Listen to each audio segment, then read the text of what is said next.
1991 में भारत ने $200 मिलियन में 2 इंजन के साथ साथ टेक्नोलॉजी ट्रांसफर की डील एक साथ साइन करी।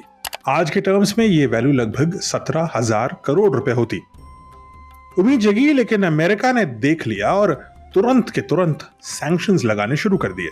अमेरिका ने मिसाइल टेक्नोलॉजी कंट्रोल रजीम यानी MTCR का हवाला दिया और इसरो और रशिया की डील पे प्रतिबंध लगा दिए।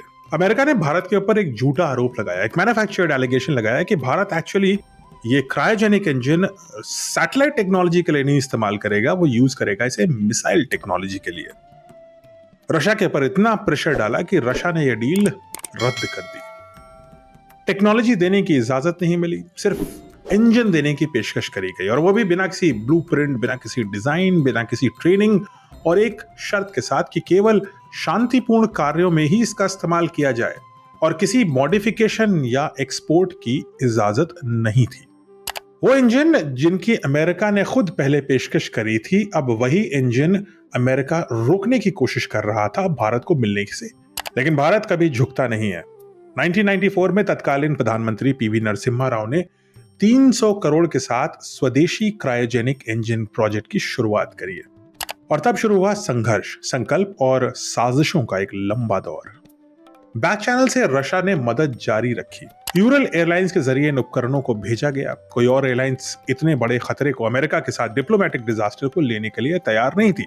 फेमस साइंटिस्ट नंबी नारायणन इस मिशन के प्रमुख थे और कई बार खुद फ्लाइट पर सामान लेकर आए हैं, लेकिन अमेरिका ने इस चीज को डिटेक्ट किया और चुप नहीं रहा। 1994 में नंबी नारायणन और उनके साथी पर एक झूठा जासूसी केस लाद दिया गया।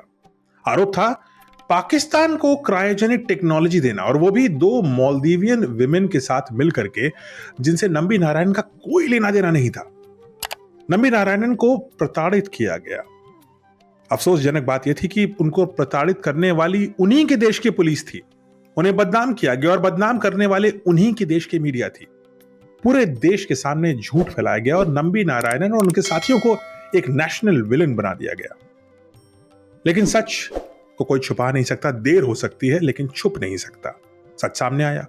कोई सबूत नहीं मिला नंबी नारायणन के खिलाफ सालों की इंक्वायरी के बाद भी, और 2018 में सुप्रीम कोर्ट ने खुद कहा कि नंबी नारायणन के साथ अन्याय हुआ है। अब इसके अगले और आखिरी पार्ट में हम इस स्टोरी के फाइनल चैप्टर की ओर जाएंगे।